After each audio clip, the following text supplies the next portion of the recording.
मुंबई महापालिकेच्या निकालात खरं तर मनसेला मोठा धक्का बसलाय आणि मनसेला म्हणजे विशेषतः राज ठाकरेंना. तर मुंबईत मनसेचं नेमकं काय चुकलं, मनसेच्या घसरणीमागची 5 कारणं नेमकी कोणती आहेत ती समजून घेऊयात. एक म्हणजे संघटनात्मक कमकुवतपणा. म्हणजे काय, तर मनसेकडे ठोस आणि सातत्यपूर्ण संघटन रचना नाही आहे. म्हणजे तळागाळापर्यंत मनसैनिकांचा प्रभावी प्रचार झालेला नाही आहे. अनेक प्रभागांमध्ये कार्यकर्ते हे अजूनही निष्क्रिय असल्याचं दिसून आलंय. दुसरं म्हणजे आघाडी आणि युतीतला गोंधळ. म्हणजे ठाकरे गटासोबत आघाडी करताना मनसेला अपेक्षित आणि जिंकण्यायोग्य जागाच मिळाल्या नाहीयेत. सेकंडरी रोलमध्ये गेल्याचा फटका सुद्धा मनसेला बसल्याची चर्चा आहे. आणि तसं खरं तर याविषयी भाजपात गेलेले संतोष धुरी यांनीही तसं बोलून दाखवलंय. तिसरा मुद्दा सांगायचं झालं तर मराठी मुद्दा प्रभावहीन ठरणं.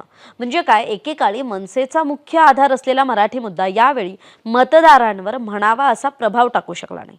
म्हणजे विकास, सुविधा आणि स्थानिक प्रश्नांपुढे हा मुद्दा काहीसा फिका पडला. चौथा मुद्दा म्हणजे राज ठाकरेंच्या सभांचा मर्यादित परिणाम. आता खरं तर सभा झाल्या का, तर खूप मर्यादित काही अगदी विशिष्ट सभा झाल्या. त्यातली शिवाजी पार्कची सभा गाजली, ज्याला सोशल मीडियावर सुद्धा अगदी वाहवा मिळाली. पण ती सभा किंवा ते वातावरण आहे ना, त्या सभेपुरतं मर्यादित राहिलं. मग त्या सभेचं अपेक्षित रूपांतर मतांमध्ये झालं का, तर नाही.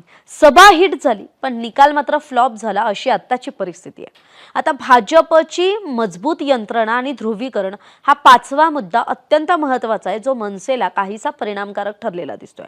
म्हणजे भाजपचे जे प्रभावी संघटन कौशल्य आहेत, त्यांच्याकडे असलेले आवश्यक आणि उपलब्ध संसाधन म्हणजे रिसोर्सेस आहेत, आणि त्यांची जी पक्षाने आखून दिलेली रणनीती आहे ना, त्या रणनीतीच्या जोरावर मतदारांना आपल्या बाजूने वळवण्यात भाजपला यश आलं.